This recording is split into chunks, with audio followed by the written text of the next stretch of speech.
Podcast, a platform created to entertain, educate, and evolve the modern-day deer hunter.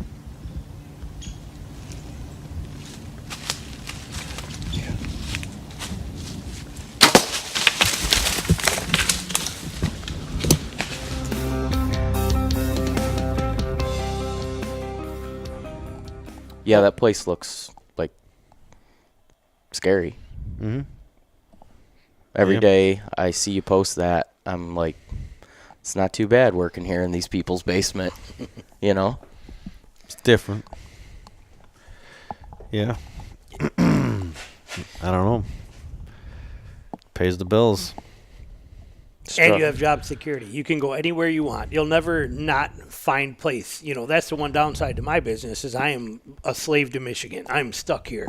I could go somewhere else and set up, but it would take me so long to build that reputation up. It would be a nightmare. Yours, you can, you could go work anywhere you want to. Yeah, no, I enjoy it. It's been good. I'm able to support a family with it. You know, it's been good to me. Mm-hmm. No complaints. I enjoy it too. It's doing the wild stuff like that. You know, your industrial pipe fitting is pretty cool, that side of it. Dude, for kids coming up right now, you know, young men, high school, guys that are trying to maybe figure out what they're going to do to accept the misery of being involved in the workforce for the rest of your life. It's not bad. Everybody does their part, you know. Everybody's got to go out and do their part. Yeah. So. I read an article, was at the doctor's once. My son broke his arm, and so we were up there waiting. I was reading an article there, and they said that in 2025, the average price of a skilled trade, average price they're expecting to be over $100,000 that they'll make for that. More so than if people are making as attorneys and people that are going to school for that kind of stuff. I mean, most of the people who go to school today, they go to school for 4 years, they get a degree in something that's worthless, and then they end up working at McDonald's and living in their parents' basement until they're 50 years old. I mean, let's be honest. I mean, the numbers show for themselves. I know people that are in the situation of right now that they didn't get any student debt. They went and worked in an apprenticeship. Through the term of the apprenticeship, they probably got paid the whole time. $250,000, free school, $200,000. Oh yeah, I mean, as an apprentice, you start pretty low. With us, at least, it's like $14 an hour. So some guys take a big cut to get in. Right, but I'm saying you work your way up. If you're 5 years, you're at topped out scale. If you're a young guy, you're just getting out of high school, $14 an hour. Not bad. Yep. Dude. And if you get your welding certs early, you can make journeyman scale as a new apprentice. I mean, if you're a young kid and you're getting out of high school, you're graduating, and you go right into the union, and you make $14 an hour versus going to school and getting in debt. I think even if you went in non-union, you'd be around $14 an hour, maybe 20. But what I'm saying is, I would think that would probably be the move now from what I've seen. And if you just played your cards right, and you didn't live outside your means, the job security's going to be unparalleled to, I don't know what jobs in 10 or 20 years are going to have the kind of job security that the trades are. Well, they can't ship it overseas, but it's important. Everybody's got to do everybody's got to do their part. You know, people got to go to college and do the white-collar jobs, and the thing is, it seems like in the recent past, a lot of people were in high school are pretty much always pushed to go to college. You know, and skilled trades isn't pushed as an option. Well, there's going to be a shortage for good skilled tradesmen to, build the buildings that everybody's going to want to work in. You know, or remodel the building that everybody's going to work in, because everybody's doing it right now. And maintain them. Yeah, maintenance too, and the service side of things. Everybody today, this generation after millennials, when you ask them, I mean, like I said, I got a daughter right now that's planning college stuff, and everything you hear, everybody at the job fair, they want technical, they want doctors or something medical, or they want something that's law basically based. And I mean, as far as skilled trades, I mean, think about it. like you, as far as you with the plumbing and stuff like that too. I mean, you can get to a point where you can work for yourself. You can work when you want to. You can have people eventually that are working underneath you that do a lot of this stuff for you. You know what I mean? As far as owning your own business and doing stuff and being able to take it to the level and with no ceiling and make it whatever you want, skills trade is it's protected by licensing. Yep. Right. You know, so that helps a lot. And if you're in the union too, and you end up working your way up to run jobs, like as a general foreman, go to be a project manager, get in the office or whatever, you're working your way up the ladder, essentially not having to even really work with the tools anymore. You know, once you know at whatever point, some guys get in and right off the bat they're running CAD design or something like that. You know, they really don't work a lot with the tools. That's more of a rare case, but but also coming out, like you said, coming out of school without I mean, two of my photographers went to school for photography. I don't even know how you do that, really. I don't know how you go to school for, but it's there. But they came out of school with over $100,000 in debt. Holy mackerel. And they weren't using it at all, you know. And then they find me and they bring them in, and they learn more in 1 week working with me than they did in the entire thing. You know how it is, and right. But it's like in the field. I mean, it's just, you know, like I said, there's a lot of options out there. But if it was me, and I was going back to, you know, if I went back 25 years and was going back to get out into doing something like that, right? You were an engineer. I was an engineer before photography. Yeah. Weren't you with the big three or? Yeah, General Motors, contractor for GM. Yeah, I sat there, played with Legos on a computer screen. At the tech center? Or? No, I wasn't at tech center. It was contract for them, so I worked for a couple of different contract houses. But it was basically designing all the tooling that you're working on. So I would, you know, they'd come in and say, we got to get 7 spot welds on here, and we got to carry this windshield over here, get it set, and run a bead around it. So I would design the tools that would hold that, clamp it, and I would program it how. Yeah. We had to build the structures that kind of based supported on my them. drawings. Yeah, I would draw it out and do all the tool designs, and then you guys would take it. I do a ton of automotive work since I've been in the trade. Ton of automotive work. Yep. You don't have to wear dress clothes every day. You don't have to wear a suit and tie. Yep. Yeah, well, I do at my business. I don't wear a tie anymore, but I got to wear a suit. But you don't have to do it every day. I'm saying, like, if you work a oh, right. desk job or whatever, you know, you suit and tie every day. Mm-hmm. Whereas There's some sketchy-looking guys making good living.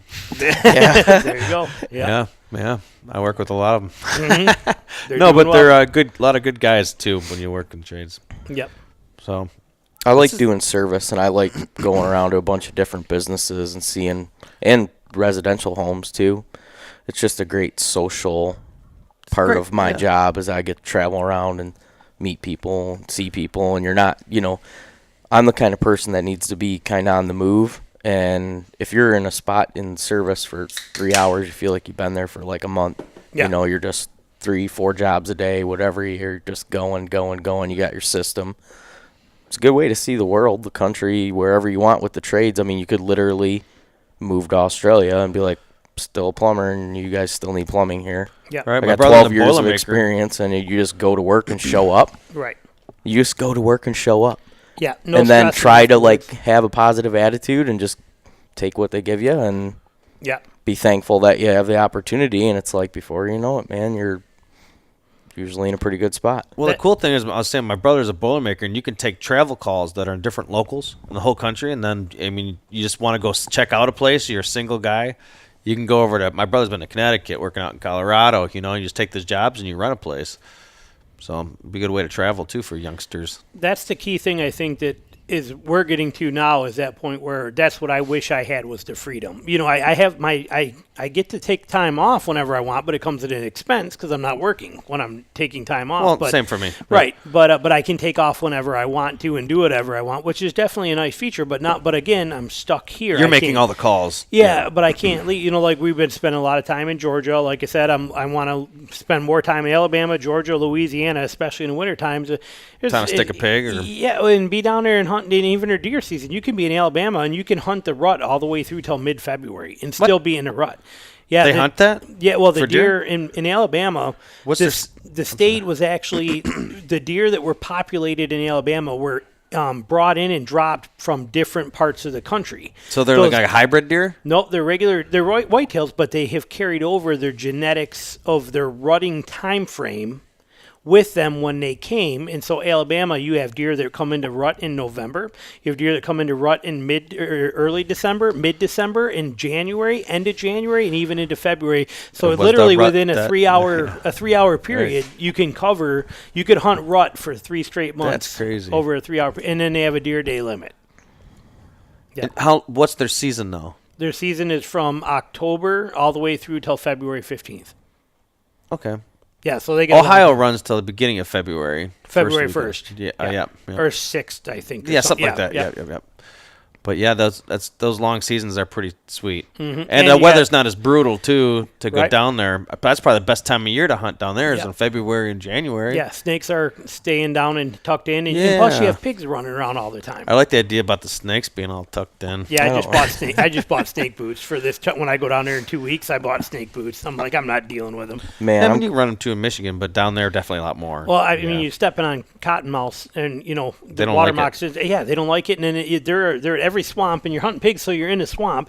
And then when you do get into the pines, you got to deal with copperheads everywhere. It's like you can't win any way you cut it. We can do a great transition right into the first thing I want to talk about. Let's talk about boots. It's an important part of this year, right? Mm-hmm. Mm-hmm.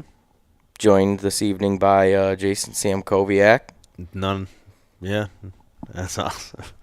You're glad to be here? Excited? One of the first hunting podcasts that I ever listened to. Is it really? Yeah, my buddy, Matt Perkowski, turned me on to your podcast because he had gotten into traditional bow hunting, and I was starting to get into it, and so naturally we started hanging out, and he tipped me off on your podcast, and then when I looked it up, you have like an 810 or a 586. 586 number. Like I said, all my business is down here. So yeah, the same area code as me, and I'm like, well, shit. Obviously, he's real close. Right. So I think I contacted you, or I can't remember exactly what, but I started listening to your podcast, and that had to be, 3 years ago?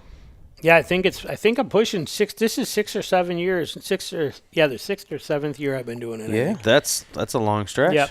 Yep. And the worst part is it's usually only me. I don't have the setup to do interviews and stuff like that, so usually it's just me talking in my car when I'm driving home. Worst part. I thought that was cool. Best part. Yeah, right. Well, but I mean, for the listeners, it's got to get pretty boring just listening. Well, to right me. there, people got to understand with that. You can, if you really want to do something, you find a way to do it. So your only free time. And I can understand that. My only free time usually during the day that I don't have to do something somebody's telling me to do is when I'm driving to and from work. Yeah. You know what I mean? I'm not gonna lie. That's if I had about to do it like you guys have this set up, there's no way I'd do it. I would have been done 3 weeks into it. The amount of don't have commitment, the time, right? and the work, and then setting it up and getting to people. I'm pretty over setting it up and taking it down. Yeah. Like I'd love to be able to like leave it up. Mm-hmm.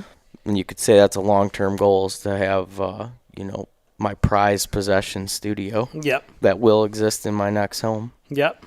I like it. it. There will be no more of this. Garage band's good, man. Who knows? This setup has been traveling in that damn cardboard box now for 2 years. I threw it all in there. I'm like, it fits real good, actually. The laptop goes, it all. The brotherhood of the and I'm traveling box. How long could it hold up? 2 years later. There you go. It's still going. It's trade a sexy shows. Box too. I like it's not even duct taped together. No, I mean, the original packaging tape is held up quite well. I always wonder how people how serious they're going to take me when I walk up. Right. Yeah, like think, oh my God, what kind of hick is this? Jared Scheffler at the... He'd probably appreciate that. Yeah, he's like, what you got there in the box? Because I was just standing there talking to him, and I was like, oh, it's all podcast stuff. He's like, got everything in there, huh? Yeah. I'm like, yeah. He's like, all right, Let's I like it. Yeah, that's the way it should be, though. But yeah, who knows? Maybe 5 years from now, we might be tuning into like 98.5 and listening to the Deer Hunter podcast right there on the radio station. Well, that'd be something. Oh, geez. Mm-hmm. Yeah, I don't know if I'm ready for that. We could maybe get like XM radio station or something. Yeah, huh? there you go. I don't subscribe to XM radio right now, but if might. you did, I would do it in a heartbeat if your there you go. podcast on it. Yeah. XM's listening. Yeah. Jason would be your first customer. I would be on it in a heartbeat. Yeah. At the shows, I started to. I use my Kafaru frame and pack. I put the laptop right to the back, and then it has a horseshoe style that folds the whole thing open, or you can top load it. And I'll just open that up, pack everything in there, and then compress the pack right around it, and it is. Yeah. I'm just walking around the trade shows just as comfortable Yeah. Some people maybe look at you a little strange because you You're got a frame pack on. He's running gun like, podcast style. If there's a place to do it, this is the place that this group's going to accept it, and I'm being more efficient than you. Look at all the shit you're holding while you're standing there trying to talk. I just got it all. And I told you that Kafaru Terriol, that I think they discontinued. But you were saying the 22 mag. I like the 22 mag and bag, I like that shape charge. Those are just for general travel, like even going on vacations and stuff now. It's like a good way to roll. Especially for airports. Like, I think that 22 mag is rated, because, like, I know that the Terriol is, and the 22 is just under it, so it certainly is. Yeah. Because that Venture that I just bought carry it right on. Yeah, exactly. You got a whole backpack. What's the size for carry-on again? I don't know, but I know that it's rated. I know the Venture when I bought it, the 2300. That was it said right feature. on there. It is rated for all carry-on stuff. And I'll tell you what, you put I love that pack for that. I mean, it's not a frame pack, but here in Michigan, I don't need the frame pack. Because if I kill a deer, I'll just go get my jet sled. But I use that Exo Mountain for everything out west. I love that one too. But they're frame packs are pretty sweet. But I don't know if I'd be wandering around a ATA show all day with carrying a frame pack. Well, you just got to get to A to that B. or a box. Right, or the box will get more questions. I mean, it's a attention grabber for sure. You only got to get to A to B. You're not wearing it all day, so you just walk in. Oh, that's true, yeah. But you could. It wouldn't bother you one bit. Baby carrier and stick it on there. Yeah. Well, I had the Cabela's used to sell an Alaskan freighter frame. It was a aluminum frame pack with the bag that pinned onto it and everything. I carried my kids all the time. So we used to hike. They would stand right inside of it, grab onto the top bar on there, and hold on. And we'd just hike all through Tennessee. We'd do 8-mile one direction hikes, and I'd have both kids in my frame pack, standing there or sitting down. They loved it. It was a great baby carrier. There you go, dude. Jason's an animal. They were little. I'm a fanatic about frame packs, backpacks, frames in general. If you get a frame that's fitted correctly for you, it's just you're literally become a different human being. Yep. Like you just realize what you couldn't do without it. Right. And it's just a total game changer. And like when you have a good, comfortable frame, like and you put that thing in and you cinch all in, it's a different feeling, man. Like I really, really love wearing my frame pack around. It is nice to be able to shift the load for when it gets just when you're at it for a while and you can put the pressure on a different point, and give one point a break or whatever. Man. It's nice to be able to move it around. And we carry. I mean, we're not out there carrying.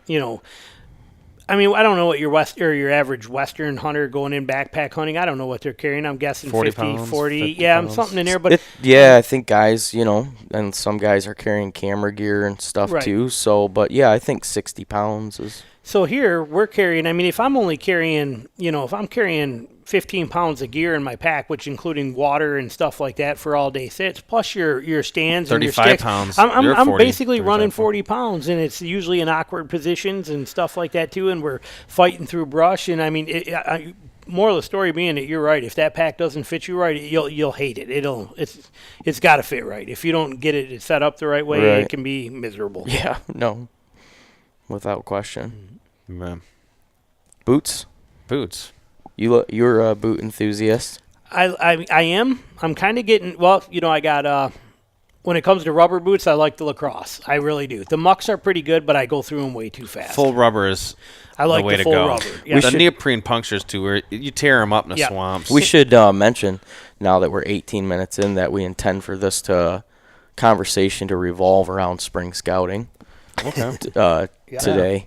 And gear is an important part of it, boots in particular. So this is especially for scouting, right? Covering more miles than you normally do hunting. This is a good place to start. Yeah. So, and I got some new boots that I've come across that I like. But yeah, I'm kind of curious, like, what's your boot regiment throughout the year? I mean, so you got boots on for a reason right now. I always wear. I love Keens. They fit my feet so comfortably, so I'm never not in them. Day shoes, even on the weddings, I actually have a pair of dress Keens that I wear. Dress Keens. Yeah.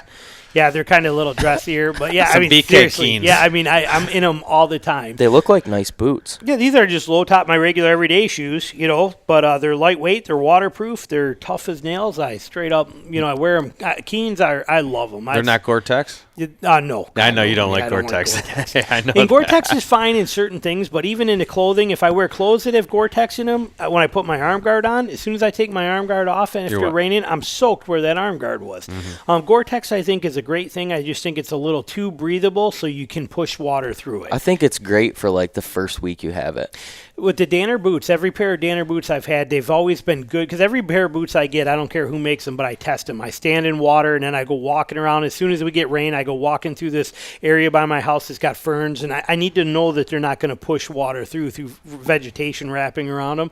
So I test this stuff out pretty hardcore. And then, but Danners, like you said, with Danner boots for me, if I can't get a whole season out of them, by the end of that first season, I'm soaking water through one of them. You know. Well, what's in our... They use their own Keen Dry. I don't know what the details are on it. That's what they call it, but I'll tell you what. Proprietary, yeah. Yeah, but I'll get 4 or 5 years out of a pair of boots that I'm wearing for hunting with that, or even... Do you hunt with Keens? Yeah, I hunt in them. Yeah, they make them insulated versions, What boot do you use for hunting? Pittsburgh soft toes. They make it in steel toe, too. Pittsburgh. So for like what you do, I don't know if they'd let them... I have to have metatarsal. A lot of the places. Okay. They do, but the Pittsburgh soft toes are my favorite uninsulated hunting boot, and the Keen Summit Backcountry or Summit Country 2s are my favorite 400 gram. So they do things pretty cool. They're like 300 gram everywhere, and then they're 450 grams in a toe box. And it's got a lot of room, so you can, if your toes get cold, you can move them around on stand. I pretty much, I have not worn a tennis shoe or hunting boot other than Keen in the last probably 7-8 years. Why don't more companies do that? Put a bunch of insulation where you need it on the boot. Exactly, and I don't need my heels don't need to be cool or to kept warm. It's just all nobody's the toes. Gotten there yet, or what? I haven't seen anybody do it yet, but it seems like Keen's doing it. Keen's been doing it in theirs, and that shows a lot of similarity to a Western style hiking boot. Yeah, what you're wearing, crispy or something like that. Mm-hmm. I did a pig hunt. Down in Tennessee, I want to say it was probably 15 years ago, and I had a pair of Rocky lace up all the way, the pronghorns, I think they were. And I bought them, and I wore them at work, and I wore them, I ran everywhere with them. I wore them all around to break them in to make sure they were absolutely perfect. So I did that for a month before I got them because I knew I'd be putting a lot of miles on that Tennessee hunt. I went there. The first, 6 hours into that hunt, I was taping my feet up like crazy for blisters and everything. And then when I got back to camp that night, I took those boots off. I spent the next 3 days hunting in my tennis shoes. And I kind of loved it because even when I had to cross water and stuff, I'd cross water in my tennis shoes, my feet would get soaked, and 2 hours later they're dry. They walk dry.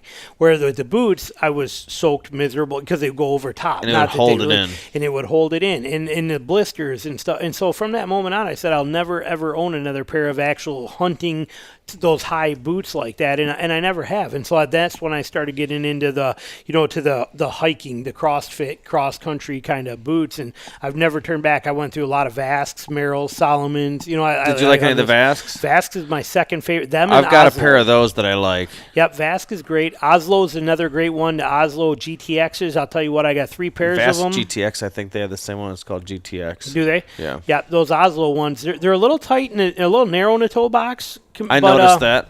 Yep, but they fit good and they hold up just tough as nails. And like I said, I've had them for a long, long time, and they work out. They're good. Waterproof. Yep. Yeah. Yep. But now pretty much Keen 24/7 for that. For rubber boots, lacrosse, I like the standard Burley models. Mm-hmm. I wear those because I'm in the swamp a lot. Yeah, They're in tough. The swamp.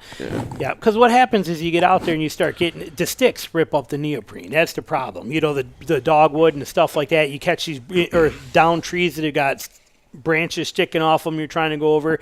I shred a lot of boots, but those Burley rubber ones, they just slide over that stuff. And they're easier to fix if you do get a puncture, which you'd have to really... Yep. Well, they're tough. My original pair has got like a whole tube of marine goop holding this thing together, but it's still going after 20-something years. I've got 2 new ones, but I mean, you can hold them. I've always had great luck with Alpha Burleys. Yep. The snake boots I got 2 pairs of them right now. Yep. The snake boots I just bought are they're Alpha Burleys as well too, but they got a snake liner in them, so they're 100% waterproof rubber boot with a snake shield. So their little fangs can't get through there. That's what I'm hoping we're gonna find out. You can stomp them right on the head. Yeah, I'll tell you. The only thing I got to worry about with being only 5'6" is when I'm standing in water that's 10 inches deep. That puts all my twig and berries are too close to the water line. That's in striking distance. You're gonna have to. Do you listen there, water moccasins? You just leave Jason alone. Exactly. Carbon fiber. Cup athletic jockstrap. Yeah, man. That's something that's kind of nice not to worry about too much up here. Yeah, but yeah. Well, that's the reason I'm buying them, because when I went down there, I've hunted Alabama, and I told myself I was going to pay attention to where snakes are and how to look for them. How do you know? I've grown up hunting up here. I don't pay attention to nothing, and I'm never looking at the ground. You're just blazing the trail. I'm looking for sign, but I'm never like studying the ground. I'm looking for places to hunt, and that's how I was in Alabama. I was not looking at the ground, and there were so many times I'm like, ooh, I shouldn't have stepped over that way. That's a perfect spot where a snake could have been behind that log. So much of that. And I did the same thing in Georgia. Next thing you know, you're climbing these bluffs, and I'm sticking my hands inside of these rock little holes. It's like, that's a perfect spot for a timber rattler or an Eastern diamondback to be in there. It's like, I need to start paying attention to this. So the snake boots, I'm buying them. I'm not risking something. I'm not taking any chances on me not paying attention. Have you seen any yet?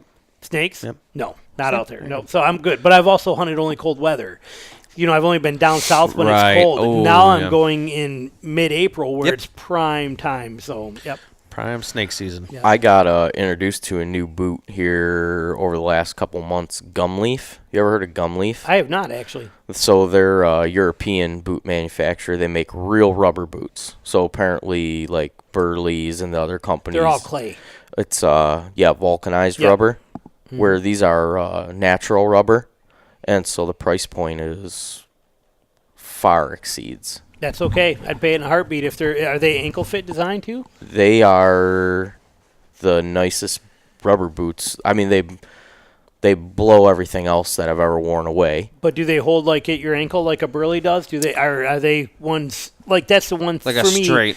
Yeah, because for me the Burleys, I love that ankle fit. Cup. Is perfect for me. I don't have to keep holding my toes to keep the boots on sometimes. What size foot do you? 10. You're the same size as me. Well, I'll have to just let you try them on. I'll have to check them out. They are, I would say, man, they're at least 2 times more mobile friendly. Like, they are much lighter weight. They're more flexible. They're very comfortable. Like, I've never worn a pair of rubber boots that I felt nimble in. And I would say that this pair, is the closest thing that I've seen to that. They're very Gumleaf. Gumleaf. Yep. $330 for the full pair of zip-ups that I have, and they come right up to here. 17-inch. They're a little taller than what my Burley or my Irish setter boots higher are. the better. Yeah, as long as it doesn't get end up in the back of your leg where it's gonna Well, I'm 5'8", and that's right where it is. Yeah. Perfect. So anybody that's 5'10", 6 foot or taller, major advantage because they're another inch or two taller, and they're just you'd look at the price point and initially be turned off because they're $330. Well, realistically, if you look at it from that standpoint, I bought my first Alpha Burleys. I have the 800 gram and the non-insulated regular Burleys, and I bought both of those the first year I started hunting, which was 1993.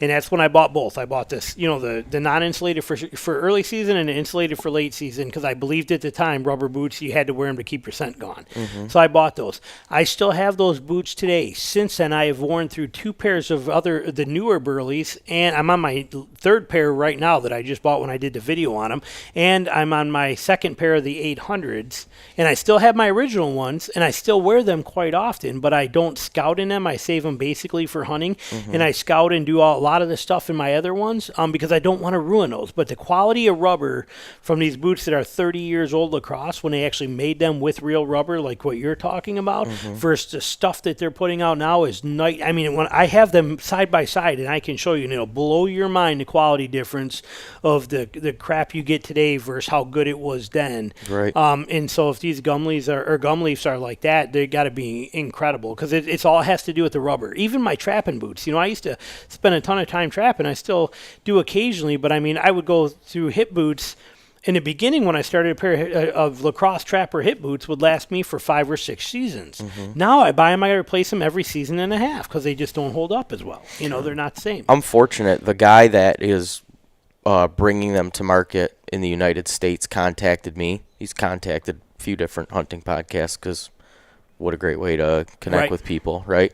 So he sent me a pair of boots and my wife a pair of boots, and they have some female boots, 3 or 4 different models of rubber boots, and then they have some color options for they're stylish but super functional. Yeah. Like my wife and I went out to some snowmobile races on the ice, and it was standing water and slush on ice, and there's girls out there in Ugg boots. Freezing. And you could see the water just soaked right up within, you know what I mean? I'm like, dude, there's a problem there, right? Yeah. And so she's got, and I think hers do as well. I know mine do have a Vibram sole. And yeah, I've been super impressed with them. I'm glad that I got introduced to them because that was a hole in my game has been my boots. A lot, I'm going to run 2 different types of boot. I'm going to run a lighter weight boot like you're talking about boot with a gator, something that breathes real well, that's light. Real and athletic, I have to run a rubber boot as well. I mean, it's the only option in the places that we hunt. Right, yep. So, I'm pretty excited about these. Yeah, I'm going to have to check them out because, like I said, I'd pay $300 in a heartbeat. If I could spend $300 on a pair of boots and it lasts me 5 years. 6 years? Yeah, I'm all over rather than pay $175 or whatever every other it is. Year. Exactly. The rubber, they have, directions to care. That's like, oh, you're going to care for them. Obviously, they're going to, and they should, they have tutorials on the website and everything that shows you what to do. And the rubber's different. Like, even if it's cold, you can still, right. Yeah, you malleable. Can push. Yeah, it's malleable and moves. It doesn't where a lot of those other ones. I think they have some PVC blended in there or whatever. Plastic that I believe it's clay. Yeah, I think rigid. most of the rubber boots in the United States are made with a higher percentage of clay. Like I don't know if you ever heard of Baffin boots. But they're made out of Canada. But Baffin uses 100% rubber in theirs too, and the Canadian coming out of Canada. And that's my ultimate ice fishing late season boot. But I mean, the quality of that thing is incredible. You can't beat it. Yeah, leave it to the U.S. to mess it up. But I'm telling you, it's definitely one of those things that where made in the USA may not be the best thing when it is rubber boots. I think there's better options. These were designed for upland bird hunting, so they were designed with the purpose of being mobile, being on the go, being comfortable. And they got to take the briars and stuff like that real good as well. So I even noticed there's some Ron Bain. I don't know if you're familiar with it. He has a podcast out of the west side of Michigan, hunting dog podcast, and he does work with Steven Ranella and those guys. And he has a podcast, and I saw that they're sponsoring his podcast, or he's involved with them too. So he's a pretty serious guy, and if he's using them, that's obviously they do work for that purpose as well. I don't bird hunt, so I don't know. Right. But that's what the guy told me. He said they're the boots were designed in Europe for bird hunting and just for general purpose around the farmer boots and shit. And yeah, they're pricey, but you can see why it's a non-comparable. Exactly. I have no problem spending money on quality that's going to last and say, buy once, cry once, and have it last you. I'd rather do that all day long, The price point is a stretch for, I think, a lot of people, but as more and more people get, I don't know, man, boots are just such a major thing it's for an investment. Me. Yeah. Your comfort out in the woods is so important because if you're not comfortable out in the woods, you're not going to enjoy your time out in the woods, you can't always be freezing and soaking wet and all that. You're not going to want to be out there. So I mean, it's get yourself comfortable. Yeah, and boots are just such a critical piece because they got to do a lot.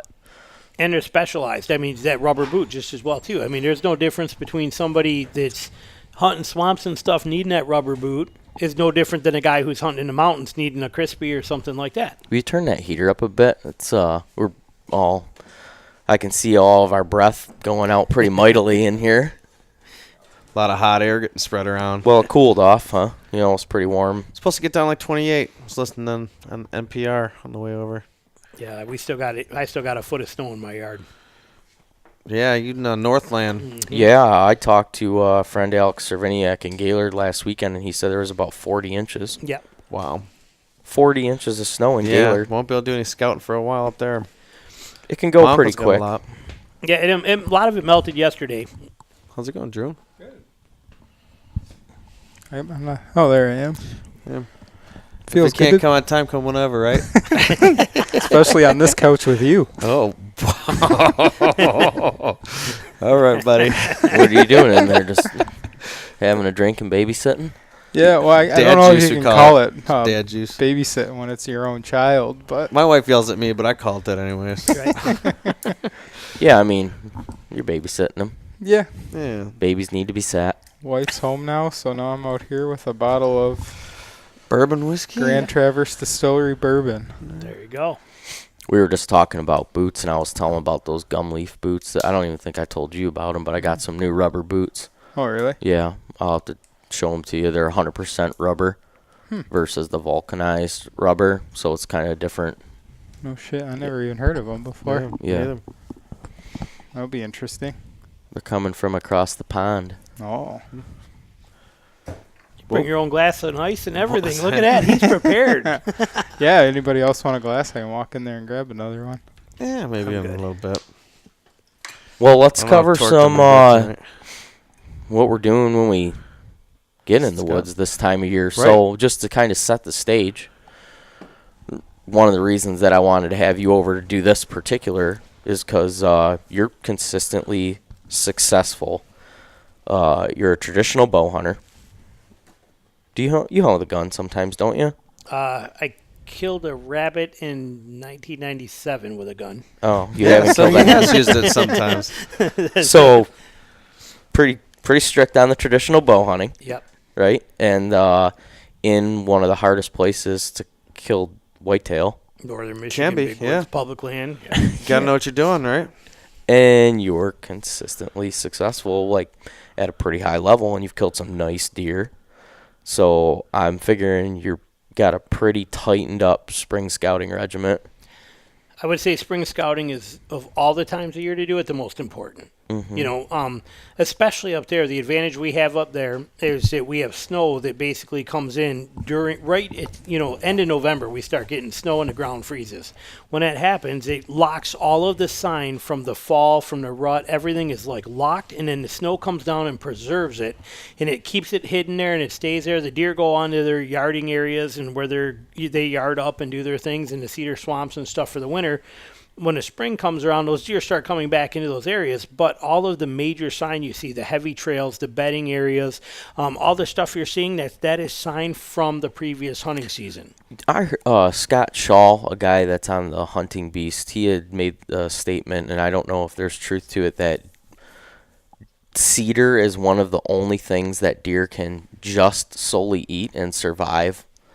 Like, it's not like... They'll get their full... nutrients, without... They can survive off just cedar, and there's not much else. Or he said there was nothing else that really was a comparative to that. And he said it's criminal to cut cedar forests in northern Michigan because he says that's the only way that those animals survive up there is by those mature cedar forests. Well, I know they will eat it, but I think the main reason He said they don't prefer it whatsoever. No, they will. Same with pine. They'll eat pine sometimes too, just for the needles, just for the vitamin C. Now they don't want to, but when you get into March up there, you'll see where they're standing up on their hind legs trying to get the pine needles. Sometimes, when you see their sign in the snow. But I think the reason that they love those swamps so much too is because the secure overhead, that dense canopy keeps the snow levels down. So they, if you got 1.5 feet of snow, which is up there, 1.5 feet, 2 feet of snow is pretty common. The trees are holding a lot of it. The trees are holding it, and it also keeps the sun from hitting it, so you never get a layer of frost, or you never get that ice layer on top of the snow, which cuts them up when they're walking. Mm-hmm. So they spend a lot of time in those swamps in the winter. That's great tips right there. Yep. But when the snow melts in the spring, March and April, what you have is you have no foliage blocking your view. No ferns are up. See, we have ferns here too. Ferns are my biggest nightmare. Oh my God. They shut you down because I learned hard this year on trail cameras in northern Michigan. You put them out without them, and then came back and all you got were complete waste of time and energy, dude. Yeah, I've done that before too. I thought I was getting a bunch of blank images, false triggers, which isn't common. Right. For how I usually have my camera set up, and then I went back and went through everything. Noticed there'd be like an ear coming through, or like one little furry velvet spike floating through the ferns, and the ferns were actually over the deer's head in some cases. Yeah, sometimes I feel like a beagle, in a field, is I gotta jump up to see where I'm going through sometimes. I mean, this year was really bad. I took some pictures. It was crazy. They were literally like chin high in spots. I was like, this is need insane. like a machete back there. I'm telling you. Even the elk, they were up over the elk's bellies and everything. It was. You're up to elk's belly. That's some serious growth there. The cameras that I set high, angling down, that worked out real good. But the ones that I didn't were total loss. Yeah.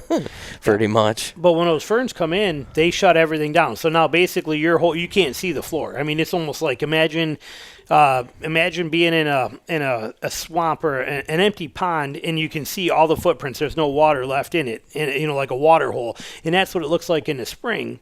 And then imagine you got the water comes in, and now it's 3 feet deeper of pure black water, and you can't see through it to see the bottom. That's what the ferns do to you. It's the same exact concept. So they shut you right down. So spring scouting, you have to beat the ferns in order to learn anything. And you'll be able to see a rub and a scrape like from 50 yards away when there's no vegetation. Which is also the time that the snow is gone and before the ferns come up is arguably the best time all year, nicest time to be in the woods. If you got mushroom hunting. You know what I mean? Like it's beautiful temperatures during the day. The bugs aren't out yet. You get a little cooler evening, get a fire going. It's no bugs. You're outside in the woods.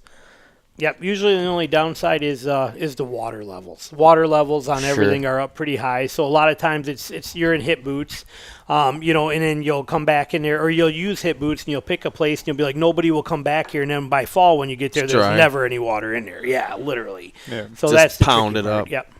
Size 12 muck boot.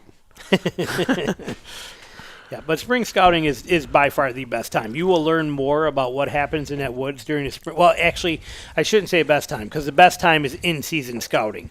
I mean, if you climb up in a stand in the morning and you hunt, and then you get down and you move from there and you go figure something else out, that's your best time of year to scout is in season. I have a hard time not scouting during season, Yeah, that's the best Cures time.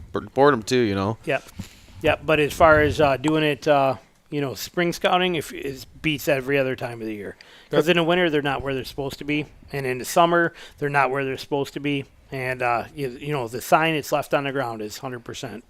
In the fall, walking out of the woods, you got your stand on your back mobile hunting anyways. Anytime I'm coming out, I always kind of walk around where I sat. I'm not going back to the same area again, usually 9 times out of 10 anyways. But you learn for the next season or whatever. But yeah, you can go walk around. You already blew it out. You did your one sit back there. Kind of walk around, check it out, within 100 yards of where you were sitting, and then get out of there. And, you might repick that location, for the next hunt. You just go to that new location. If you find something 100 yards over that you didn't know about, sit there right then, or sit there in the afternoon. Or wait a few weeks, couple weeks, wait till rut if you hunt it early and go back out during rut. Yep. So the in-season scouting's huge, but I agree, this time of year is awesome. This time of year is fun, about too. Blowing anything out or whatnot. You can just you go sit right in your bed. Like, you find a bed, sit down in it, take a look, see what they're seeing, see why they're there, analyze it, study it. It doesn't make any difference. You're not going to hurt nothing. Right, yeah. Load up a backpack with, a couple of hot meals or something, coffee maker and make a day out of walking around out in the woods. It's a great time to be out there. Grab a garbage bag and pick up trash. That's a good one, too. I see some of these guys are doing that thing. It's a great idea. That's a fantastic idea. I try to, whenever I'm scouting, pick up as much trash. And I was thinking about getting a soccer bag, like the net style, with the backpack straps. So you could throw garbage in there and just bring out almost as much as you can carry. Scout with your pack on and have a contractor bag in there. Yeah, great idea. Yeah, well, where I'm at up there, some of these places, because we get a lot of the Bubba hunters that come up from down here for the weekend stuff up there. Why are you blaming it on down here? I'm just There's saying, some Bubba hunters up there, too. That is true. There is most definitely that, too. If I had a nickel for every time I've been in a restaurant and heard somebody talk, and my wife's like, just stop it. That vein in your neck is about to explode. There's a dozen beer cans down at the bottom of a ladder stand. Yeah, literally. But, I find some of the weirdest stuff when I'm out there. Last year I was out there scouting. I found a crossbow quiver, a archery release, and a hat in one glove in a 5-yard area. What is the release for?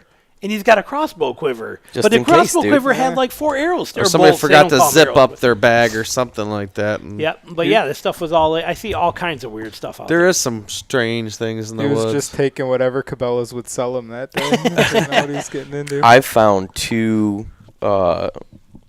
found one ground blind and one tree stand that it's obscene how much stuff they cut. Trash. To cut it, to trim it? This ground blind is a log cabin blind. It's a foxhole dugout. It's in a great spot. And they cut lanes as wide as a car for 100 yards each way, And they cut and dropped timbers and built this thing. I mean, just running a chainsaw crew out on public land to build this thing. And then same thing way back in a cedar swamp on converging points of a river system. A guy just came in there with it looked like industrial equipment, like a brush hog or something, man. And he just went through all this young poplar growth, and he just has these lanes as wide as a car, 100 yards, and then he's got an elevated tree in the middle of them. I mean, you can clearly see it from a satellite image. You're like, wow. What is that? Exactly. Some sort of government project? I figured it had to be something from the state, was my assumption, because I saw it on my map, and I'm like, I'm getting close to whatever this super rad-looking thing crop circle out in the middle of the woods. That's the word I was looking for. Crop circle. Yeah, and it has nice symmetry and everything, the way he cut everything, but it's crazy. It's pyramid with and it's just God, people are unruly out here, man. Well, I think now that they've stopped debating here, I think a lot of that's going to go away because these people think that they can move in. I see that too. What is it? What's the limit in Michigan to bait for? What was it this year that we? Was it 2 gallons? Couple gallons. Okay, so and I can't. 10-foot area. Right, like 2 gallons or something spread over a 10-gallon area. I cannot tell you how many times I have walked into somebody's bait pile, and I swear to God, it had 4 to be bags of carrots and apples. I'm talking full-blown dump truck load size. Public?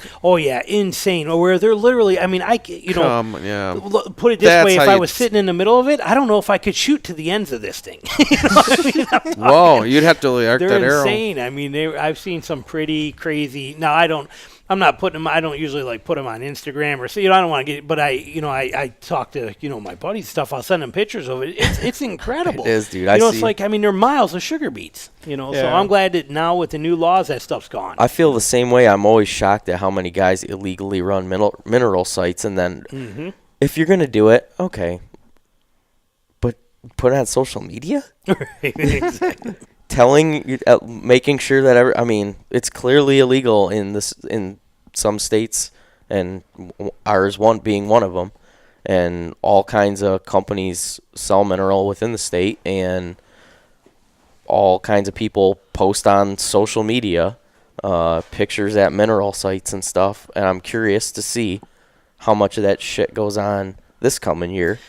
DNR can make a lot of money off of it. Will still be bold and do that, or if they'll figure out to stop posting that stuff on social media. It's just a really active scrape that the deer are. The stuff works, and I get why you would want to do it. And it sucks because a lot of grain mills and stuff make that stuff, so it's like good work for good people. Yep. Really, it seems that way. But I heard salt doesn't work. If it's illegal, it's illegal. I heard salt doesn't work good during the season, though. I heard it's more of a summer thing. I think it works really good in the summer and then in the late season for the salt content that those mineral licks have. But I never heard of anybody having good luck hunting over them, to see if they, so I don't know too much about that. But they, do you guys remember what was this? Got to be pushing 8 or 10 years ago when they quit, but when they banned the baiting for that 5 years up there. Mm-hmm. Yeah. And during there, every gas station in my town was literally like doing drug deals behind them. They'd have carrots and stuff there. Somebody come in and be like, you hit the counter, you'd be like, whisper, I need 3 bags of carrots. So pull around back. It's like, really? Yeah. Yeah, but now the DNR, they up there, because somebody down the road from me just got busted for it this season, $150 fine for it. But they actually.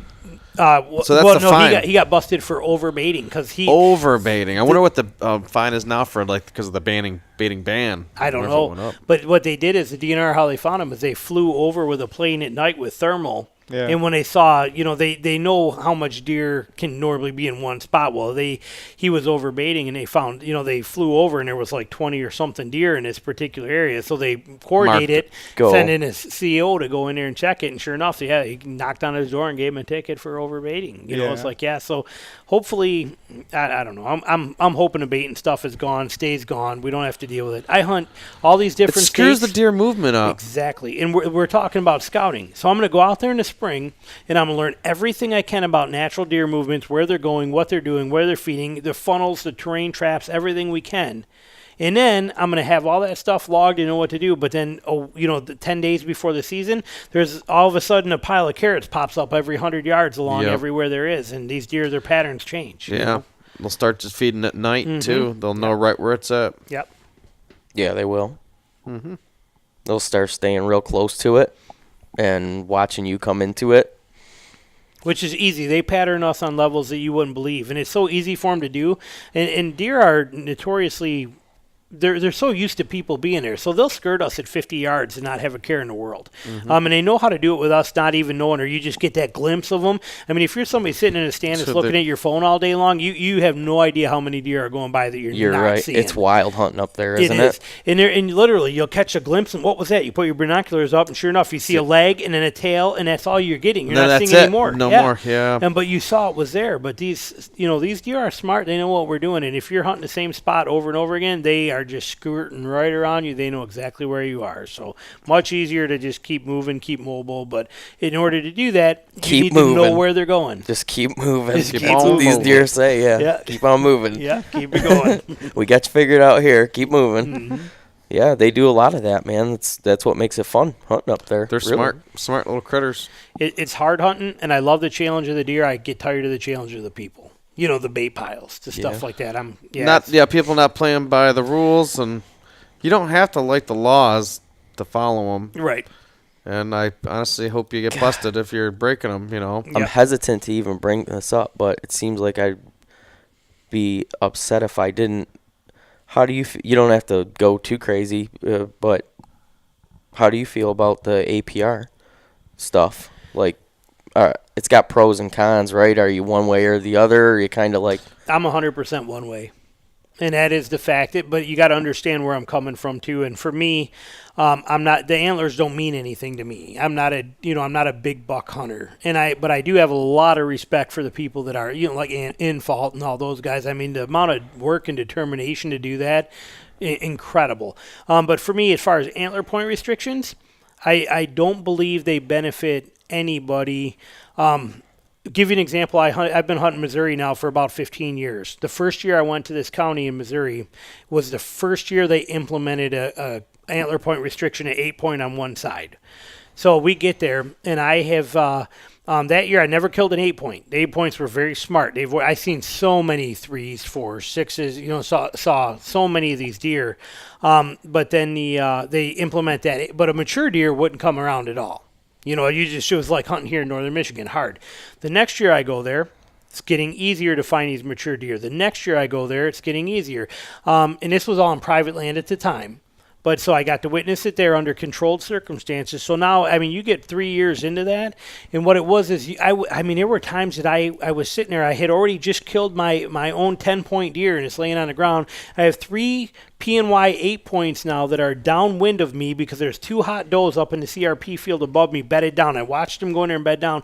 They are downwind of me for 45 minutes inside a shooting range waiting for that doe to do something or for something to happen. You know, so what happens in my mind, antler point restrictions, you take a button buck deer, and he runs by hunters all season long his first year, and nothing happens. There's no consequences. Then he comes back as a 4-point and runs by everybody, and there's no consequences. Comes back as a 6 or a 7-point, and there's no consequences. He comes back the next year as a 3.5 or 4.5-year-old mature deer.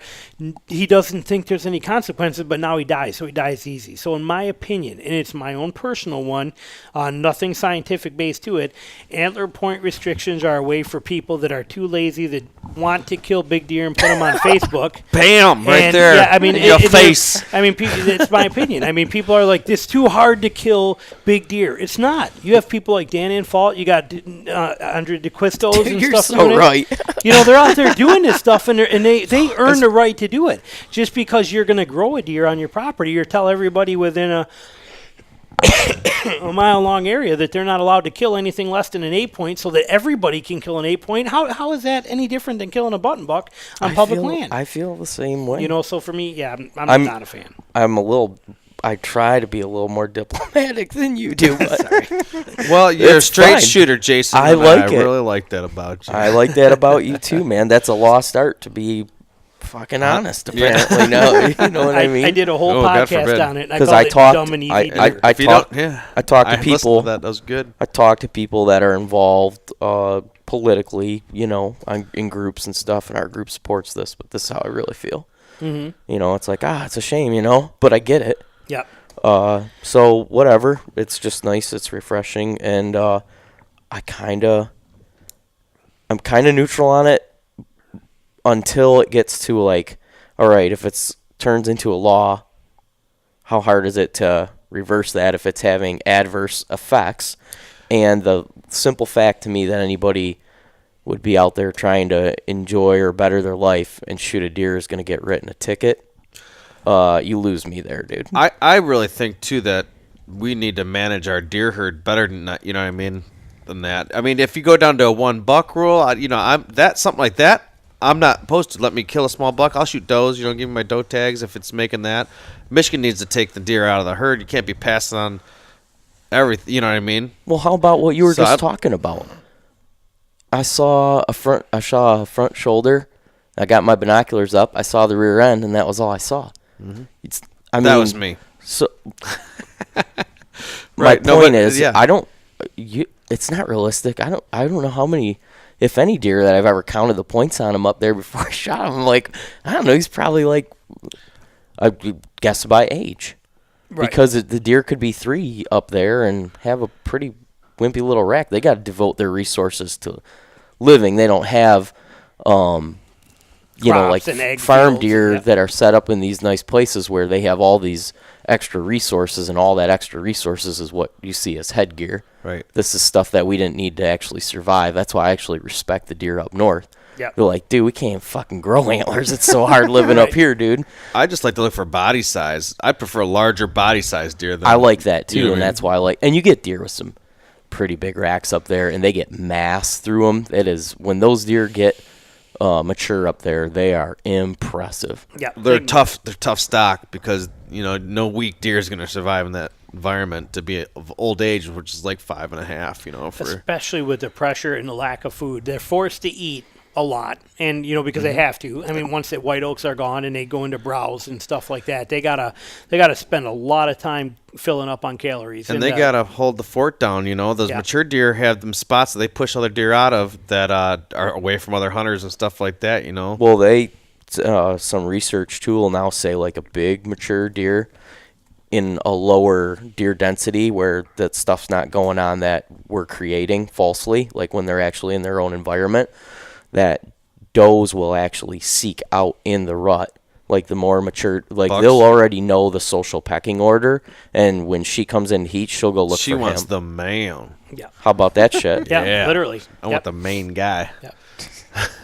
Yep. Well, that's the whole purpose of the scrapes as well, too, is the primary scrapes, the deep wood bedding area scrapes. Right. And that's why bucks will always hit those first right after rain. They don't care what time of day it is. They don't care nothing. They'll head straight to it. Get out in the woods when there's going to be a rain. It stops during daylight hours. Find those deep. Yeah, if it's a scrape on a field edge, forget Midday it. Rain. Don't worry about it. But you find them deep in the thick cover. You find those scrapes. Those are primary scrape areas, and those bucks will hit those immediately because those are where they leave their mark, and those are where the does get to come to see who's who and who's around the area. Right. That's the freshest it'll be. So when they really want to know, right, like you said. I love the implementation of like the Western gear and the better equipment and the better layering systems and the mobile tree stands and hunting up there, dude. It is just, it's life consuming. I compare it to like when you're ice fishing, the guys that set the shanties up typically don't do as good, if you're drilling them two holes and sitting there the whole time, as the guys that go bucket sit and move around and move to where the fish are. You want to go to where the fish are. So you want to go, when you're deer hunting, go where the deer are, stay mobile, be bucket sitting while you're deer hunting, and you it'll keep them guessing. It'll throw them off their game, them setting up your permanent stands and going to the same spot. You tend to do that with hunting only private because you're limited. So that's a nice thing about public land too, to get out and move. And there were a lot of people that were going deep. I see them out there deep because, I some of the places I go, the farthest one I got is like 1.73 miles, on a GPS to get to stand-wise. But you'll see, when you're out there scouting and stuff, you'll see occasionally a person there, but they're moved in and that they came out there with 3 guys, set up a ladder stand, took all this, and it's now home, and they're going to frame pack out a bag of carrots. That's like their opening day. Yeah, exactly. Shabam. Yeah. Damn, but don't call me out on the frame pack. It wasn't carrots, it was corn. But I've done it. It works great. Yeah. I won't be doing it anymore. Okay? Well, some of the spots for my Scouts kids. honor. Well, that's what I would do. But what an efficient way to bait a frame pack. Yeah. Well, what I did is I would take the 55-gallon drum on a feeder, for my kids. I would actually strap that to a frame pack, put all the legs in it, and I would hike that out to some spots that I would set around the house for the kids. Yeah, exactly. So that way they could hunt them anytime they wanted to. Would that be an efficient approach for bear hunting? Could you carry enough bait and do a bear bait with the? Yeah, the frame pack. Yeah. Yeah. Yep. Game cart works great too. What's that? A game cart works fantastic. Sure. What, for bear bait? Yeah. Yeah, I know you have to bring quite a bit out when you bait them, right? I was baiting mine here in Michigan with a third of a 5-gallon bucket, but I was able to do it every day. If you can't do it every day, then yes, What's your chances not baiting, killing a bear? Because I'd really like to kill one and try not baiting for the bear.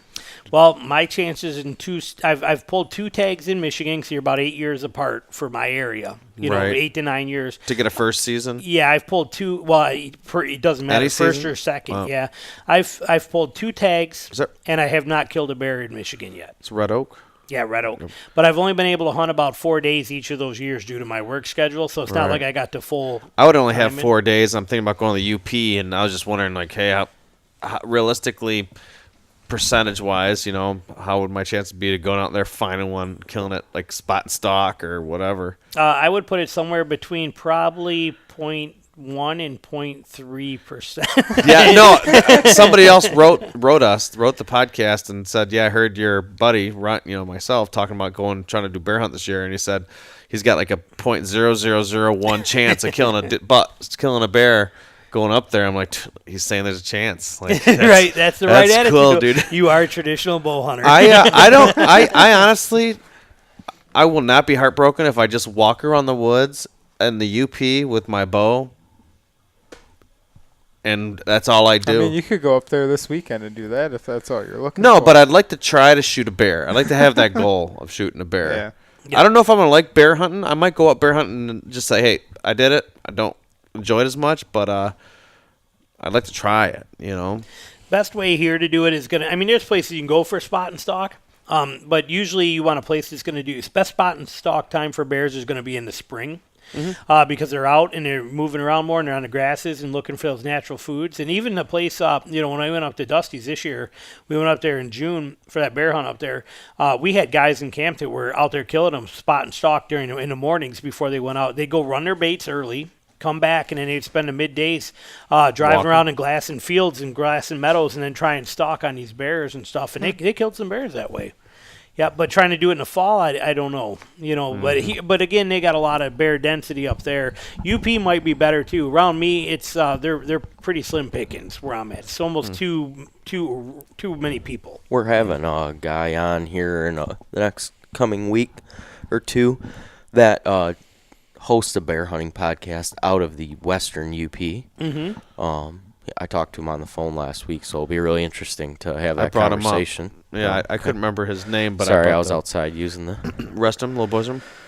Yeah, God, we're all stuffed up and sick, huh? Yeah. Yeah, I mean the weather's breaking. Are you sick? Oh yeah, that's why I got the bourbon. that'll clean me up. Yeah. Jeez. Taking the chemo approach. Hopefully my good cells survive and the cold ones die off. I like it. Maybe I need a glass of that. That yeah, might be the problem. I'm drinking this Bush Heavy.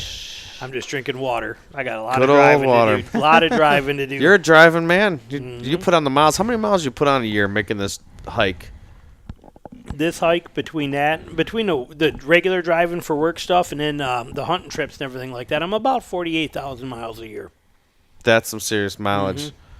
Yeah, this guy's been everywhere, man.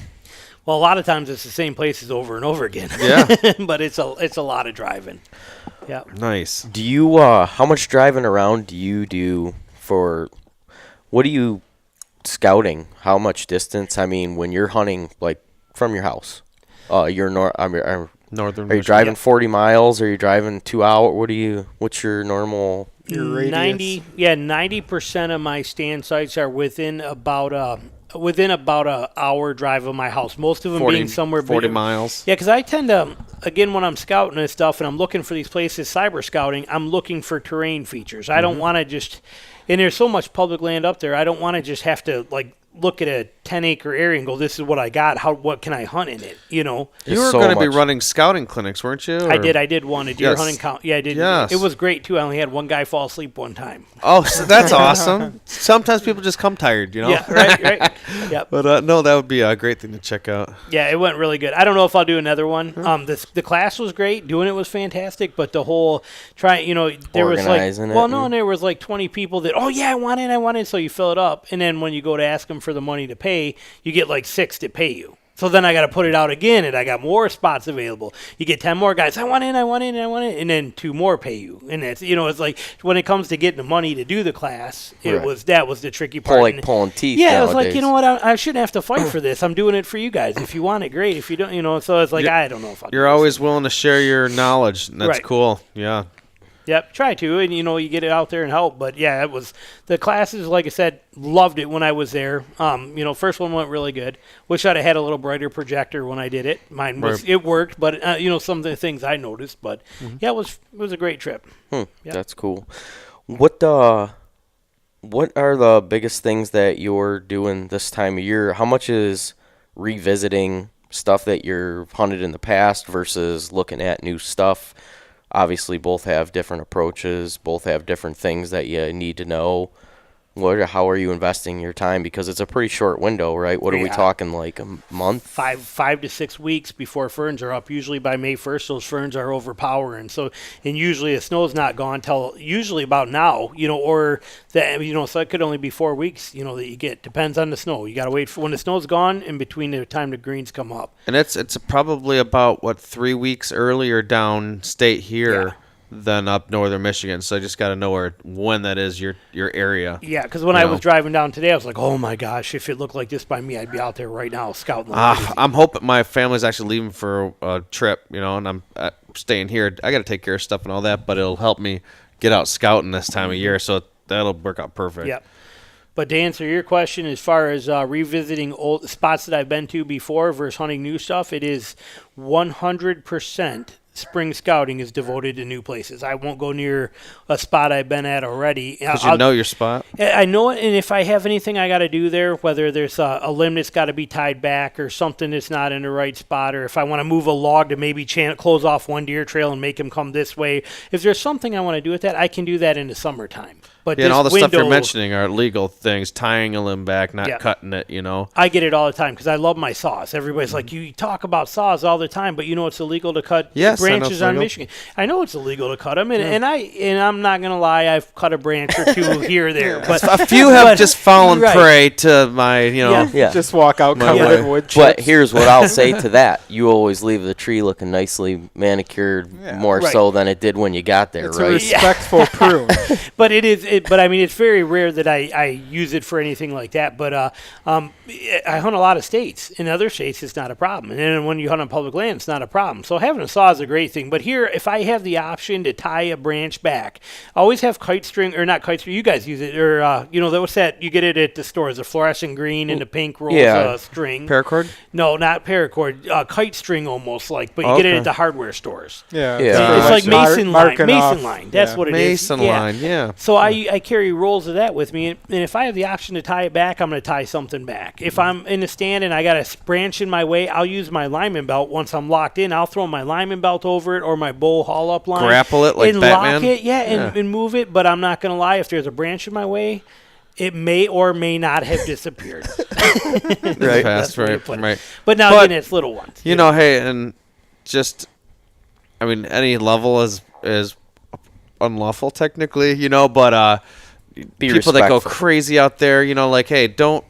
It's not. It's all of ours, So what you want for a particular spot, it may not be for everybody. So before I set up, I'm looking at a spot, going, how can I shoot? You guys have heard me say it in my podcast 1,000 times. When I go in blind in the morning, a lot of times I won't climb the tree until I can see my shooting lanes or see where I can shoot from if I've never been there before. It's because I don't want to cut trees. I don't want to trim nothing. I don't want to mess with nothing. I don't want to walk over to a branch. The reality, you should move to a different spot. Right. The reality of the flip side of that is that if no one had ever hunted in that area before, there's almost no way to hunt it sometimes in those circumstances without having to. It's so thick. Sometimes you can't see your hand if you stick it all the way out in front of you. And it's a tough spot to hunt, to find places where the deer are traveling through that there's not just a wall of vegetation. Yep, for sure, especially when you get into marshes and stuff like that. It's crazy. Yep, and now I may not cut many branches. I may try as hard as I can to never have to cut a branch in the woods, but I'm not going to lie, I'll fold a cattail over all day long. I'll bend briars, I'll burn hand pruners to get me through the woods, whatever, to lock me up, read me my rights, but I'm going to get through those woods. I cut some briar, very minimal, to get my safe passage through my public land, So you're welcome. Anybody that comes behind me is welcome to use their trail, their new trail. I'm just making it for the next guy. That's what I'm really doing it for. I just work here. But nothing about that. I don't know. I redact that statement. Right. No, but a friend of mine. A guy I know. Right, a guy I know. You wouldn't believe this guy. But if you're going to go in and do it, for those stands that you've already been to, when you climbed up and you hunted it, you're like, God, I wish that branch was not over there. And you can come back in summer and tie that off, and get it set, and not waste your few weeks. Because it's not like we get to take every single day of that 4-week period and scout. So my spring scouting, what I do is usually before the snow melts, I start getting excited. Usually around, like right now, I'm at 18. I got 18 spots that I have cyber scouted, I have picked out, I have located, I got them all set and ready, and I actually take screenshots of them on my computer and save them. So as soon as the snow melts, I am hitting all of these 18 spots in the quickest progression I can to go in and take a look at them. They're my number one priority. And what are you going to look for? What are you going to look for? Looking to see if there's the deer sign there, because the deer sign is there, the heavy sign. I'm not worried about a deer print. You look for alt terrain features. That's the only way to look at a map. You have to know how to read the terrain. I should bring this up too. Right. Keeping in mind that you shoot doe, you're an opportunist hunter. That would be fair to say. I do hold out for there's times I'll hold out for a set of horns, but usually depends on the circumstances. Yeah, right. And we'll remind people you're hunting with traditional archery equipment, so you have to get what's your effective killing. You're trying to get within 10 yards of a deer on the right. I like to. It's good to be. If you were to average all the deer I killed, I would say it's probably about an 8 or 9 yard average. That's real nice, right? Yep. And it's doable up there with the vegetation. Yeah, yep, for sure. Yep, you can, it works out. That's what I scout for. Like when I'm picking a tree and I'm looking at these areas, I'm looking at an intersection or how it's coming around a bog, or you get this high spot that's coming through a marsh, and I'm looking at it. I'm looking for a way to be able to be 8 yards. If I got to set up at 15 yards, I'm kind of like, I don't want to be. Do you hunt from the ground here sometimes, or always from the tree? A little bit of both, but realistically, I would say it's for every 100 times I go out and hunt, 99 of them are from a tree. Not very often, but I do have spots that I don't have a choice. I've heard people explain that's being a visual hunter. That's kind of how I am. I like to be able to cover with my eyes a good area, Mm-hmm. Are you you got a lot of different elevations that you just set the elevation that's needed, or you got preference? I only go up as high as I need to get two things. One is cover, and the second one is shooting lanes. And if I can't get I'll give up cover.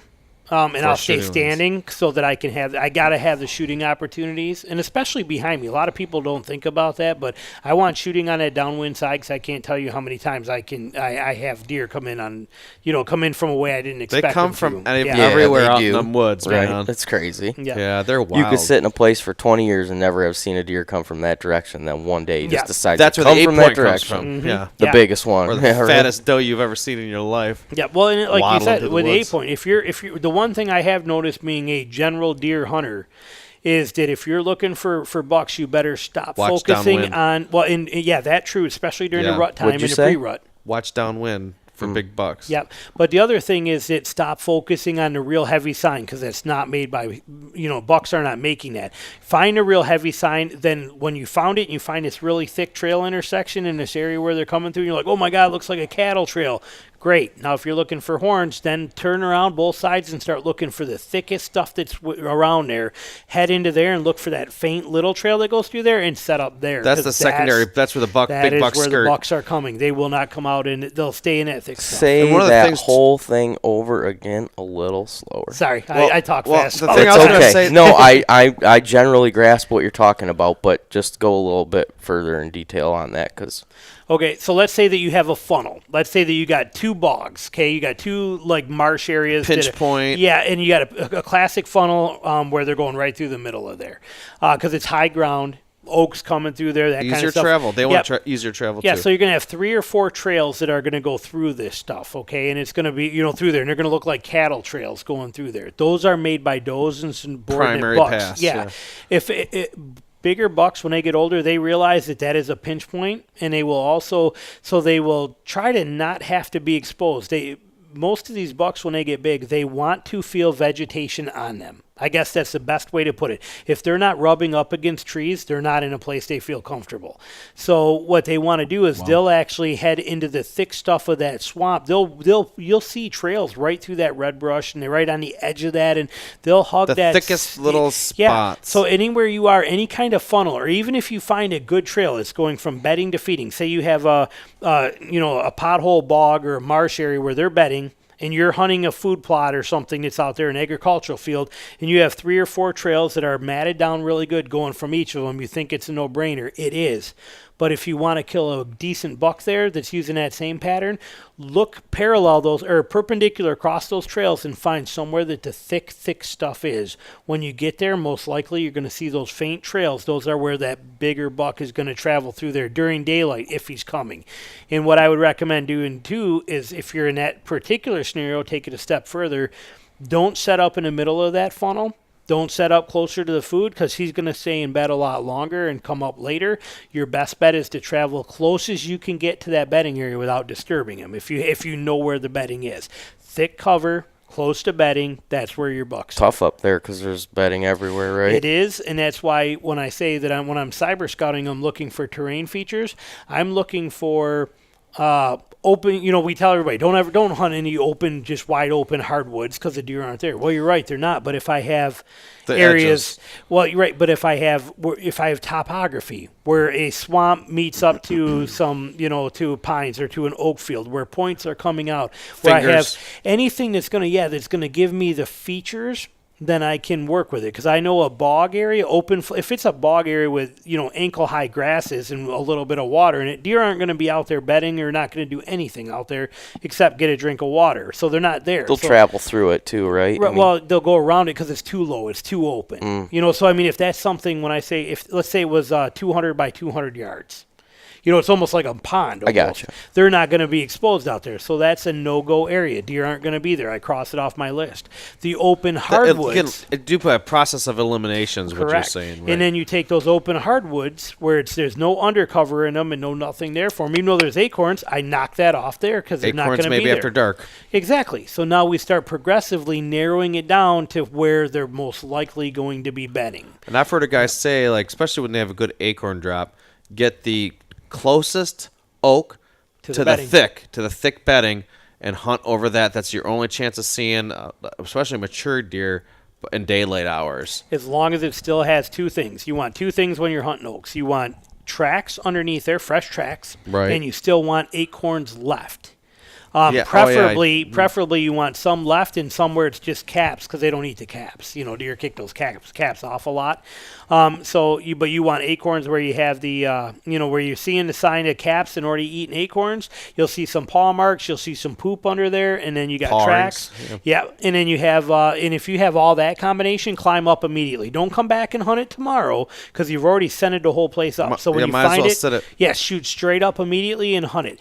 If you get there and there's just a lot of tracks everywhere and you're all excited, but there's no acorns left, you're a day late and $1 short. Move on. Go to the next tree. Yeah, because they're the way it is up there. Yep. Right. The deer are going to everything. They're going to know what specific oak is dropping. They're going to be by the one that's dropping its, And they will progressively take it from the one that is the securest to the least securest, and they will, as you get into that wide open oak field, these oak flats where there's no cover in them whatsoever, most of the time, that stuff is going to be after dark. They just know they don't have to be out there. You need to be by an edge. You need to have some cover. Yep. Well, and on the other side, too, for the map scouting thing, I've heard of guys, when you're looking at swamp area, you can see maybe even if, you can get topo maps of any area you want to look at.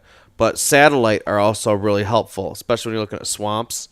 And the spots you can see a clump, you can even verify on topo that it's a higher spot in the middle of a swamp that have exit paths out of 4 or 5 different areas.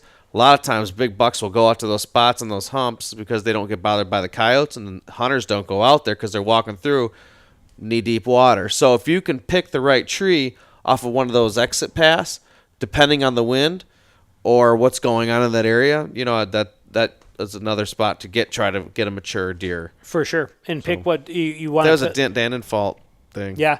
And the key thing to remember, too, is you don't want to sit right on top of beds yet. And until you want to give them time. Give it 80 yards, 100 yards. I would say for most people 100, 120. And it all depends on how your setup is. Quiet you can be. Yeah, because, I come in the woods. I'll come in. When I'm heading into a spot and setting up, I'm quieter than a baby mouse being on a cotton ball. You don't even know I'm there. But when I'm coming out, I come out like a freight train. I don't care how much noise because I'm not coming back to it. Right. So that's. But when you're on the bedding areas like that, careful. I think I see too many people try and set up too close, thinking they're getting away with it. And that deer is in his bed watching him climb this tree, and he's not going to get up and run off. You're not going to spook him. He's safe and secure. He knows exactly where he is. He's just going to stay there until you're gone, and then he's going to get up. Yeah, he can watch it. Then when he gets up, he probably get up and walk 60 yards around you anyways. And you'll never know it. Yep. No. Does do it. I see all this stuff, So, right. Yep. So hunting bedding is key. You want to scout. When you're scouting in the spring, scout for your transitions. Scout all your funnels and pinch points and options that you have that are going to channel down deer, and then scout the bedding areas and prove that they were bedding in there. Because the beds that you're seeing in there that are really packed down, matted well, there's no leaves or tore up, they got hair in them and stuff. Those are most likely fall bedding bed spots. They're going to bed somewhere different in the summer. Everywhere they want in the summer because there's cover everywhere. And they're also in the summer, they're trying to get away from flies and bugs, where in the fall, they're not dealing with those. They're looking for cover and security. So the beds that you're finding right now in the spring that have, that you're finding that are well-worn beds, that sign is 90% of a hunting season bed. They're colder weather beds. Well, yeah, right. But I mean, because usually the ground freezes, in December, so that stuff that you're seeing, it's kind of wallowed out a little bit. You know where it is. That's probably made October, November. Yeah, exactly, frozen in time. Do you? And I'm paraphrasing this exactly the way I want to ask it. Not do you find many? Do you find any sheds? I do find a couple here and there, but not very often. Because I'm usually not going in. They're not up by me. They don't spend the winter range where I'm hunting them at. So like I said, now they're back deep into cedar swamps. I'm not going deep into cedar swamp. I don't need to. All the activity is going to be on the transition line on the edge. So I'm not in places where I'm going to see a lot of sheds. And everything up there eats them anyways, right? Porcupines will quick, all that stuff will. And I do find quite a few deadheads, that you see, whether it's, you can see them winter That's kill. That's what I commonly find. If I usually find antlers, it's got a skull attached to it. Yep. But I don't purposely go out and shed hunt either because, again, this is prime scouting time for me. And when I come in, I'm moving fast. I'm heading to a specific spot to look at that, learn about it, and then I'm off to the next one on my map. So I don't leisurely go in the woods and just walk around and look for scouting or for sheds. Although a fun activity, I'm sure, in its own right, I feel the same way this time of year. Yep. It's not where I'm investing my time. Yep, got it. If I had more time, that'd probably be a nice thing to do. Exactly. Maybe make myself a cup of hot chocolate on a Tuesday morning and go on a shed hunt. Not happening. Yeah. Yeah, I don't have luxury. And again, with us racing the ferns, that's our big kicker. We're racing. I'm literally racing. I got to drive 4 hours. Yeah, see, exactly. Yep, and that makes it hard. So you're racing the ferns and waiting for the snow to melt. Short 4-week period. If the average person could get out and scout 1 day a week on a Sunday, and he does it every one of those. You could do a long weekend. That's what we usually try to do is a weekend or a long weekend up there this time of year. You can do a lot in 2 days. If you drive up on a Friday and, if you drive up Friday day and night, a half even, but if you can nail it, it's come home Sunday afternoon, you can get a lot accomplished. The key thing is to figure out where you want to go. Do most of your pre-work ahead of time. Exactly. Figure this stuff out. Mark it on a GPS. Have the ideas there. Print out a visual. Actually, print out the aerial photo if you don't have, because we don't have cell service in a lot of those places. Do you go alone? Yeah, I'm always. You got to, right? Yeah. Again, because otherwise you got people going, "Hey, look at this," or "Hey, look, I'm going here to look at this tree." Or the next thing you're doing is telling fart jokes or something. You're right. Yeah. Having fun. Right. Yep. And I don't mind it, and it's not bad being out there with people, but with my work schedule too, most of the time if you're going to try to take advantage of your time, you got to go solo. Yep. Yep, you get a lot of stuff done that way. I even feel the same way hunting. Don't get me wrong. I love to hunt with people, and I love the camp camaraderie and enjoying that stuff. But when I'm serious about it and I take it hardcore, I do some of the best hunting when I only have to worry about me. Some of the stuff that I go through, I wouldn't want to take anybody that I care about through. Yeah. If that makes sense. That makes sense to me. I'm like, just knowing you're behind me and not knowing what you're thinking in your head, where I'm taking you right now, I don't want this on my conscience, right. Yeah, well, my wife and my daughter both. It's funny because during, when we walk through a store, we go to a mall, and they'll walk right next to me right now. But you take them out there, if you bring them out there in April, it's funny because they'll still stay like 6 feet behind me. And it's like, why are you back? Just a habit because they'll follow me through the woods, and they're so sick of the sticks hitting them in the face when I push through there. Absolutely. So they know to stay back for enough to let me walk through, let the stick come back, and then they can move it themselves. And it'll actually carry over to if we walk through a Walmart, they're like, it's just habit for them to be back there. Yeah, because they do love coming out there that time of year. Like you said, it's beautiful weather, no bugs, and they love coming out there. So I bring them out there great. Quite a bit, and they come out and have fun. So yeah, no, I totally get that whole aspect of it too. But I went on some scouting trips where you make it like a group thing because it's so much fun, and it's like, fuck, you don't get nothing done. No, the camaraderie is fun, but the actual task is not. When you're setting up deer blinds on a property or something like that, it's different. Like remember like the detail weekends and stuff like that. But now that we're mobile hunting, when the event can take place around a cooler, right. But like when you're mobile hunting, you could have a camp and.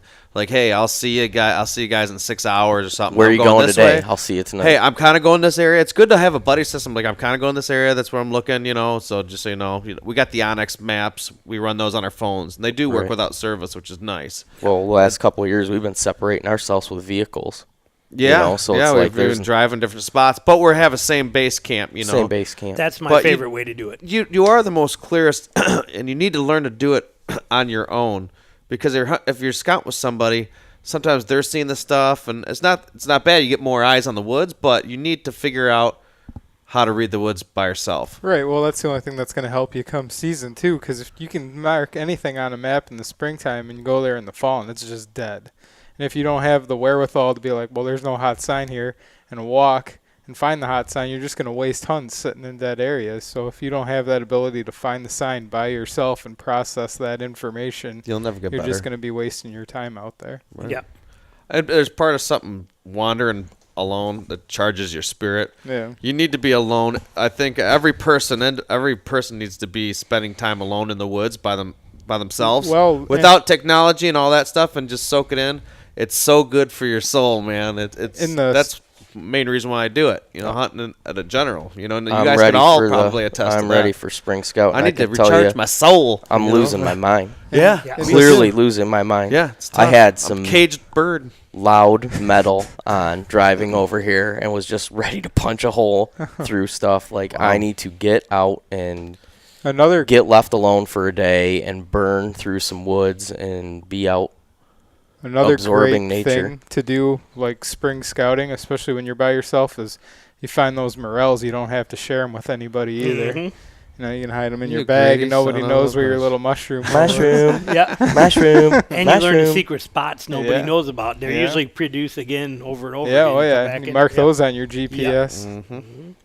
I don't mean to cut this short, but I have to go. It's already 8:30. I got to get Oh, my gosh. I didn't even notice. So man, I could talk to you all night long. Yeah, you guys Jason. are on your own on the rest of it, but I am pulling out because I got to go to work. No, we're gonna shut this down and we're gonna record another episode. God, yeah, man.